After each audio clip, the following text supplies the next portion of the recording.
back. You've been missed. Yeah. But it has been a crazy week. In your opinion, what do you feel like? Freaky week, Stat. Freaky week. A freaky week. In your opinion, what do you feel like was the craziest headline you saw? I don't know which one is crazy. No. The Kanye one was crazy. That was crazy. for sure. I don't even know what to say. Some things you just gotta stay out of. Pause. You gotta stay out of that one. Okay. I just found out about the Kanye thing this morning when y'all guys brought it up. I didn't even know this was a thing. Yeah. Could you update me? Yeah, so for those who don't know, Because I didn't know. Ye I'm covering my ears. Yeah, Ye just posted a tweet basically saying that he released a new song called Cousin. It was about his sexual relations that he had with his male cousin. They were reading inappropriate sexual things. They did the acts upon each other, and basically him saying after the fact that cousin got in some legal trouble, and he felt like he may have had something to do with it by telling them they could not participate in dirty things anymore with each other. So basically, they was sucking each other. Yeah. They was what? They was sucking on each other. Niggas be conveniently gay. like, it's like, let's be gay for a little while now because it's popping. So now let's talk about when I was gay at one time. And I don't got nothing against gay people. Like I said, I respect the gay people that say they gay. I don't really like the people when I'm talking about gay people that's hiding that they're gay in the closet. That's what I'm saying. Come out and say that you gay. If that's what you doing, cool. Kanye been in the public eye for at least going on 20 years, if not longer. Maybe 22, 23 years, maybe, if I'm not mistaken. And now you gay or had gay acts or whatever the point be, shit ain't working. Everything he got going on ain't seem to been working. He had swastikas, he's Hitler last month, wasn't he? Hitler? And then he was a KKK nigga about 3 weeks ago. Now he molested his cousin and he gonna do a song about it. It's just too convenient. See, and you know what I like what Academics did, to be totally honest with you? What Academics did was, he filmed everything in that interview. Now imagine that interview would have started with the KKK shit on. You'd be like, oh, this nigga's crazy. Oh, this nigga Kanye is wild. He filmed when he came in, Kanye was a regular person. Hey man, how you doing? What's happening? Cool? Let me go change and put my shit on. Come back out, now let me get to be Ye now. Then when he thought the interview was over and they stopped taping, he took the shit off and was a regular cool nigga again. I would go for some of this shit, pause, if we didn't just see shit like that. And not just shit like that. When I'm around Kanye, I don't see none of the crazy shit. I haven't been around him in years. Maybe like 3 years ago, I seen him for about an hour or two. But he's a regular guy that wanted to rap and did hot beats and so on and so forth. And he figured out a lane for himself. He started with snatching shit and paparazzi on his pictures, got around the right bitches that made his celebrity grow and made their celebrity grow too. And, I remember Dame talking about Cam, he's bipolar, he don't be taking his medicine. I never knew this. I'm not saying he isn't. I'm not playing with people who are bipolar, I get it. I just never seen none of this shit. And I've been around Kanye for a long time ago. I just didn't see a murder. Is that still your son? That's a creepy segue. Oh my gosh. You said I was your son. No, so if it's your son aside, I just want to. That was a good. I'm just Yeah. I gotta pray for Ye, man. I don't know that guy, you know what I'm saying? But, I don't know what to say. This is just wow, yo. It's just a yes or no question. That person is not my son. Okay. Got you. And what I'm saying is, if this is true, what I will say is this. I lived in Chicago for about 5 years. Shout out to the West Side, K-Town, all my niggas on the South Side, the Hundreds and everything. Everybody know I stayed up in Chicago for about a good 4 or 5 years. And Chicago is one of the best towns, best cities. Mm-hmm. I love Chicago because I got New York vibes, but it was it was super duper violence. Don't get that fucked up. But the women were more cool. Like it wasn't New York. Like New York girls are a little rough or whatever. It was like New York vibes. I'm talking about, to me, the West Side remind me of Harlem. South Side was like Brooklyn. They got trains. They have a downtown, etc. It was landscape wise. It was like New York, and I had a real good time. But, and I'm not saying nothing about the city of Chicago, but two of the biggest superstars ever. It's some molestation, nasty, peeing on bitches shit. It's a lot of shit going on with two of the biggest superstars ever, not just from Chicago, ever in music history, where some personal nasty shit going on. I don't know what was going on up there like that. And this is before I got there, obviously, but y'all putting a stain on a good city, man. Y'all need to cut this shit, baby. I'll just add. You sound like you want to say something. Murder.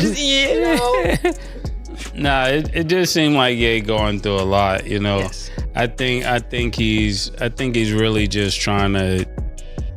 Hopefully, I hope he's trying to find his way back to himself. But you gotta have the right people around you and things like that. Because when something like this comes out, I reached out to a few people that I know used to be close to him, but they're no longer close to him. So I don't know really who's around. And I pray he make it back, because this is crazy. I wouldn't do all of this to sell music. I definitely wouldn't. Like what you were saying, Killer. I believe that's what's happening, but I definitely wouldn't do this to sell music. We know you wouldn't do it. Do you believe he's doing it?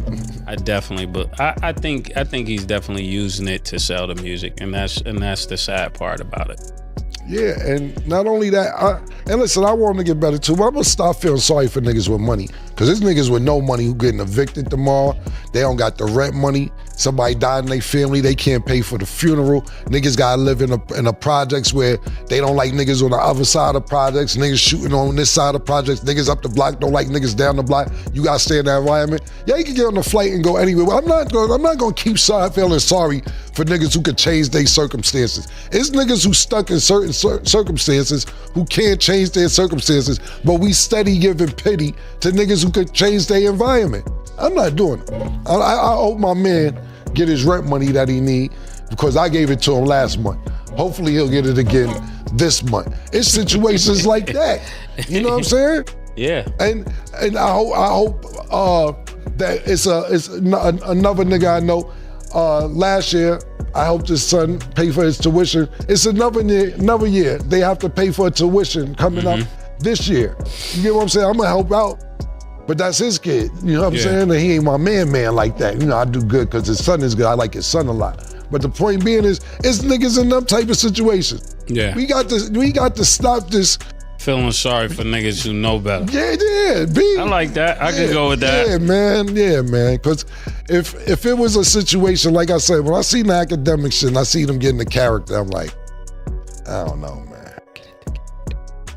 And he needed to give that statement to Academics. If he would have started the interview with that on Academics, it would have went viral from the jump. But it seemed like they didn't get the traction they wanted, so he's like, yo, I'm gonna amp it up.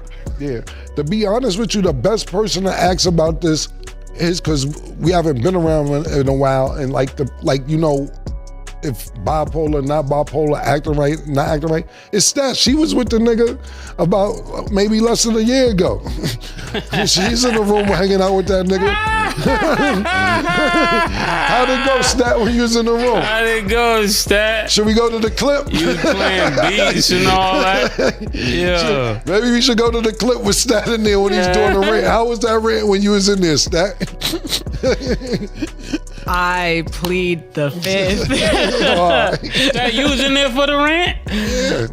I plead the fifth. Stat, they gonna find that rant with you in it. I get tagged in it all the time. Like I don't even have much to say. All right. I can't speak on that man's character. I can't speak on what's going on. I can't speak on his life. So I'm a hush. But what I will say is, hurt people. He's clearly going through a lot. I hope that gets figured out. I hope the comments about the different communities get figured out, because yes, he's made it clear that he has trauma, but there's also been destruction amongst other communities, that some things that you say just can't be taken back, which I feel like just overall needs to be figured out. So I don't even know at this point what the solution would be. I just hope somebody figures it out. Because to Mace's point, he was saying, trying to make sure he's good, trying to reach out to people who used to be around, they're no longer around. Who do you turn to when all the people that you were once around are no longer there? That's where it becomes dangerous, because everybody that may be around may be just pushing them in the wrong direction, because it keeps them in control of whatever it is they got. And it just seemed like it's going to be a very bad outcome. So I pray he finds somebody that he could talk to, so he don't have to do all this on the internet, because the internet is unforgiving. So when he turns around, he's running out of those options. So where, the first couple of times, like Cam said, people feel sorry, but after a while, the gig is up, man. We see what you're doing. It just won't work that way no more. And, I got a lot of love for Ye, but I got to call black, you know what I'm saying? Nigga be with John Monop. That's one of the day ones, man. John Monop's still in the circle. Don C broke out. John Monop, because, I didn't speak to Ye a few months ago when he's running around with the Dipset chain, but niggas tried to reach out to me. And it was John Monop like, yo, Ye want to speak to you. And John Monop's a day one. This is what I'm saying. All this should be crazy. Oh, he's not with none of the... Yeah, you're with John Monopoly. I'm not jacking that neither. John Monop's a day one. I'm not doing it. This segment deserves a much deeper look, because underneath the outrageous headline is an exchange that may reveal nearly as much as the controversy itself. The episode opens by bringing back a familiar cast member, but that warm reunion doesn't last long before the hosts jump into what they call an unusually strange week in entertainment news. That description matters. When people who professionally follow celebrity culture label an entire 7-day stretch bizarre, you already know something is seriously off. The news cycle has become especially chaotic, even compared with the madness we've seen throughout 2025. And somehow, one story manages to overshadow almost everything else that happened during those 7 days: the Kanye West saga. What immediately grabs your attention is the panel's shocked reaction. One host admits he hadn't even heard about the situation before showing up for the program. That's a pretty telling example of just how fragmented, non-stop, and ridiculously fast celebrity news has become. Even people whose entire jobs revolve around following this circus can somehow miss the biggest developments. So the panel pauses and breaks down the situation for viewers who may still be trying to understand exactly what happened. Here's the story they're discussing. Kanye West, who has repeatedly used his legal name, Ye, released a song containing deeply personal and disturbing allegations. According to the host, the track reportedly referenced alleged inappropriate childhood behavior involving Ye and a male cousin, while also appearing to connect that alleged history to the cousin's later legal problems. It's extremely uncomfortable subject matter, and the panel treats it accordingly. Nobody seems particularly interested in turning the allegations themselves into some kind of spectacle. Instead, the discussion quickly shifts toward motive and conduct. Why bring something this personal into the public conversation now, and why put it inside a song? Those questions become the real center of the conversation. The hosts aren't simply looking at a shocking headline and giving the usual reaction. They're trying to figure out whether this represents someone going through a genuine crisis or someone intentionally creating a publicity moment that looks like completely unfiltered pain. The panel's delivery varies, but their larger interpretation ends up being surprisingly close. One particularly sharp observation comes from a host looking at the pattern surrounding Ye's recent public behavior. Over what appears to have been just a few weeks, there were Hitler-related statements, a public association with the KKK, and now this newest controversy. The host essentially maps out the progression one step at a time. Swastika imagery, praise connected to Hitler, white nationalist rhetoric, followed by allegations involving childhood sexual trauma appearing inside a newly released song. The bigger argument here is escalation. In that reading of the situation, he reportedly appeared relaxed, friendly, and completely normal. He greeted people, made casual conversation, and even asked about outfit changes before the interview got underway. But once the cameras began rolling, his demeanor supposedly shifted dramatically, almost like somebody had flipped a switch. Even more interesting, after people believed the filming was finished, that intensity allegedly faded away, and according to that account, he once again appeared like an ordinary person. If that description is accurate, it's easy to see why the hosts consider the contrast so important. It creates a much bigger question. Are viewers seeing an uncontrollable personal breakdown, or are they watching someone who knows exactly when the cameras are on and changes his presentation accordingly? One host takes that argument even further, suggesting that if the interview had opened with the most extreme rhetoric right away, it probably wouldn't have generated the same level of attention. And that creates another possibility.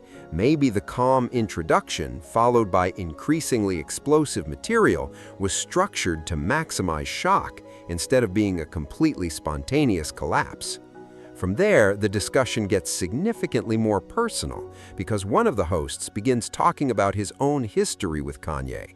He says he's known Kanye for years, dating all the way back to a period when Kanye was simply a hungry artist, hunting for beats, working desperately to make his name in the industry, getting into rooms, meeting the right people, and building relationships that could push his career forward.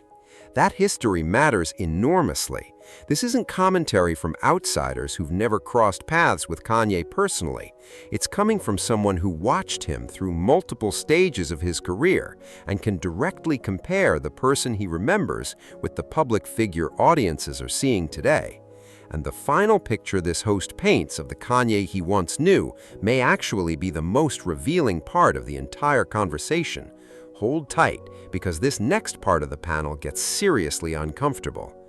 Drawing from his own history with Kanye, the host insists he never personally witnessed anything resembling the chaos now dominating the headlines, but he also understands enough to avoid pretending he's qualified to play armchair psychiatrist. He flat out refuses to diagnose Kanye while pushing back on people casually throwing around terms like bipolar disorder as if they're punchlines. That's an unusually measured moment inside an otherwise brutally direct conversation. It's an acknowledgement that assigning a mental health diagnosis to a celebrity from the outside can carry real consequences, especially for people who actually live with those conditions and already deal with the stigma attached to them. The tension briefly breaks when one host delivers an awkward, almost painfully cringe-worthy joke about a previous encounter with another cast member. It's a quick jab that gets brushed aside almost instantly, creating a tiny pressure release before the discussion gets serious again. It's brief, but it perfectly captures how these panels deal with emotional whiplash. Heavy subject, quick laugh, then right back into the chaos. Then Chicago becomes the center of attention, and suddenly the conversation starts feeling much more personal. One host, news cycle at the time, he makes it clear that this isn't some uniquely Chicago problem, and that the alleged events happened long before he ever lived there. Still, he's clearly disturbed by watching two of the city's most recognizable exports become associated with stories involving alleged abuse and troubling behavior.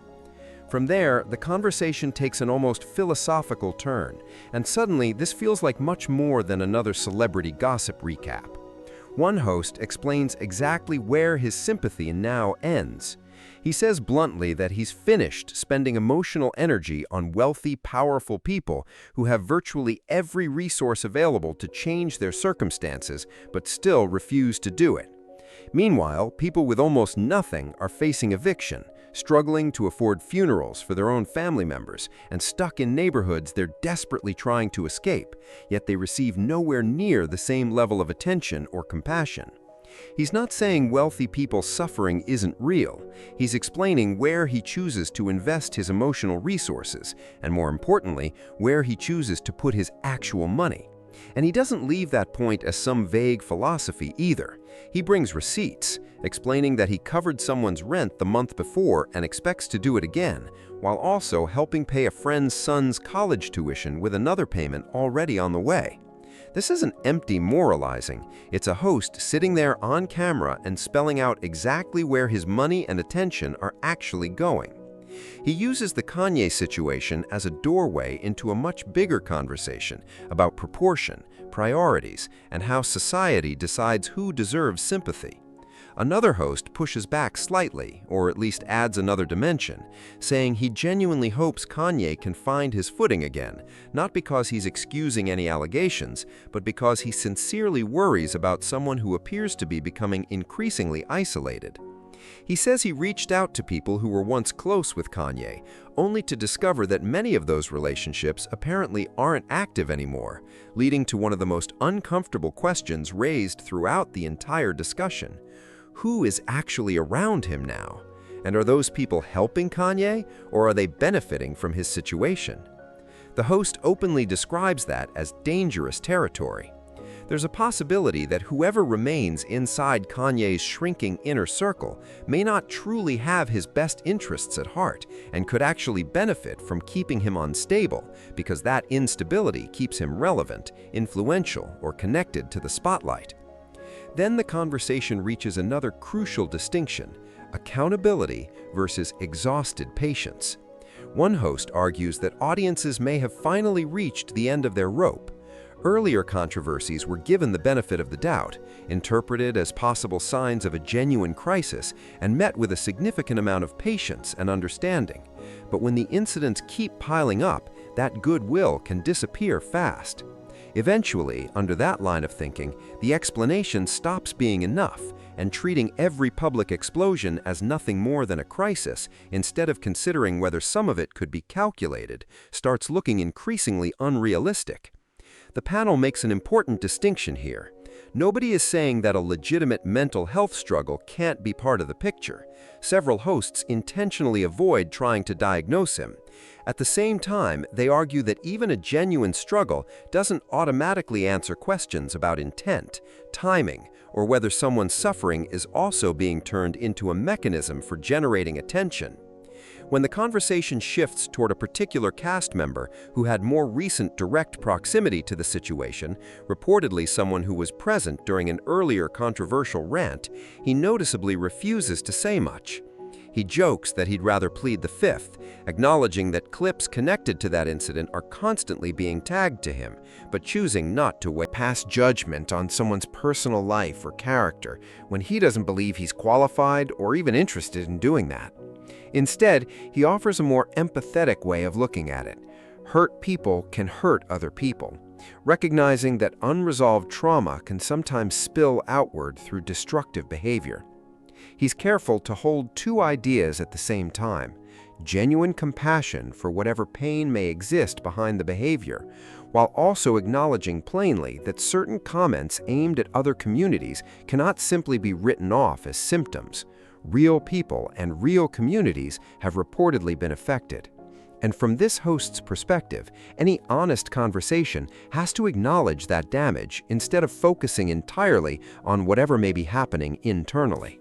The segment's final major storyline centers on loyalty, inner circle politics, and arguably becomes the most personal discussion of the entire exchange. One host begins mentioning specific individuals, people who have remained close to Kanye, and others who eventually chose to walk away. He draws a firm line, explaining that his own loyalty remains with one longtime friend, someone he considers one of his day ones, while pointing out that another recognizable figure from Kanye's past has reportedly created distance. He explains that he was approached about reconnecting with Kanye several months earlier, during a period when Kanye was reportedly getting closer to controversial figures online, and that the invitation came through this trusted friend, which is exactly why he was willing to consider it in the first place. He makes it clear that his willingness to have that conversation came entirely because of that person's relationship with him, not because his stance on the controversies had suddenly changed. By the time the discussion wraps up, nobody tries to force all the pieces into one convenient conclusion, and the hosts don't pretend they have the answers. Instead, viewers are left with a layered examination of motive, first-hand experience, public sympathy, mental health boundaries, and loyalty, along with one striking realization: whatever is actually happening with Kanye West, even people who've known him personally seem almost as uncertain as the audience watching from home. The publicity stunt theory deserves special attention because the panel never treats it like some random accusation they can throw out and forget about. They build that suspicion by connecting a series of details. They don't simply label everything fake and move on. They point to a pattern. Controversies becoming increasingly extreme, an alleged change in behavior once the cameras started rolling during the interview, and suspicious timing surrounding a new music release.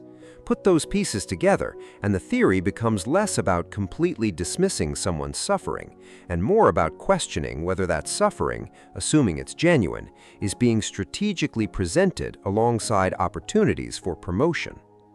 Years ago, audiences and commentators were usually more likely to view a celebrity breakdown as either pure spectacle or pure tragedy, with very little room between those two extremes.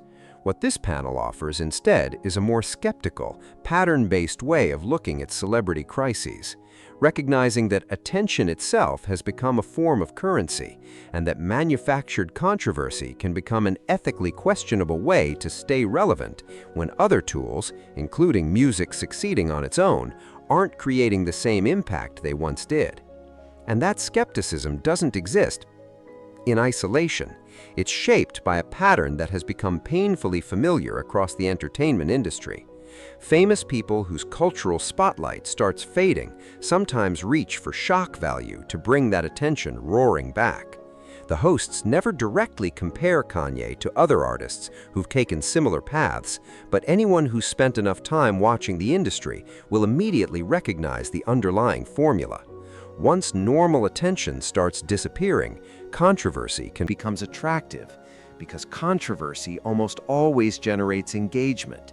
Backlash creates headlines, outrage creates clips, and anger still gets shared everywhere. For someone whose public identity has been built for years around unpredictability and non-stop headlines, those incentives can reward exactly the kind of escalation the panel is describing, regardless of how much personal destruction may come with it. Yet even with all of that, the panel refuses to completely embrace the most cynical explanation. And that hesitation matters because it keeps the conversation from becoming just another disposable hot take. The host, with genuine personal history, keeps coming back to uncertainty instead of pretending he knows the full story. He never claims to understand what's really happened behind closed doors. His argument is simply that after knowing Kanye personally for years, the person producing today's headlines doesn't look anything like the individual he remembers. And that gap between the public spectacle and his private experience is unsettling, even without assigning a specific motive to it. Honestly, it would be far easier to pick one extreme: either completely believe the publicity stunt theory or completely accept the mental health crisis explanation. Sitting in that uncomfortable middle, where both possibilities might contain pieces of the truth and neither explanation fully explains everything, is much harder to communicate on camera. And that's exactly why this analysis feels more credible than the average instant reaction. The economic and social commentary running throughout the segment deserves attention as well, because it serves a purpose beyond simply keeping the conversation going. When the panel debates who should receive public sympathy, the host isn't merely venting. He's laying out a fairly consistent philosophy about scarcity, personal agency, and where compassion should go when compassion itself is limited. His argument draws a line between people trapped by circumstances and people who possess nearly every available resource to change those circumstances. But from his perspective, some still choose a different path. That framework isn't universally accepted. There are reasonable arguments that trauma and mental health struggles can severely limit someone's agency, regardless of how much money or influence they have. and the other hosts recognize that complexity when they express genuine hope that Kanye gets the support he may need. But hearing that argument laid out so directly turns what could have been ordinary celebrity gossip into a real conversation about values and priorities. It's the kind of discussion that can stick with viewers long after the original headline has lost its shock value. That's often the difference between content people watch once and content they replay, share, debate, and argue about in the comments. The Chicago discussion works in much the same way, offering far more than simple background by grounding the conversation in real geography, specific neighborhoods, comparisons to New York boroughs, and an obvious affection for a city the host called home for years. The host takes an abstract discussion about how famous people can shape the reputation of a city and turns it into something personal and easy to understand. It reminds viewers that when major celebrities become connected to disturbing allegations, the consequences rarely stay confined to those individuals. The fallout can spread through cities, music scenes, and entire cultural movements that had absolutely nothing to do with the alleged behavior, yet still become associated with it simply because of where those figures came from. That kind of collateral damage is something celebrity coverage rarely takes time to examine, and it gives this conversation a level of depth that a purely reactive discussion would almost certainly miss. Finally, the loyalty and inner circle discussion near the end completely reframes the segment around relationships instead of headlines. From the outside, celebrity inner circles can look like one unified machine. Everyone either stands behind the star or walks away from him.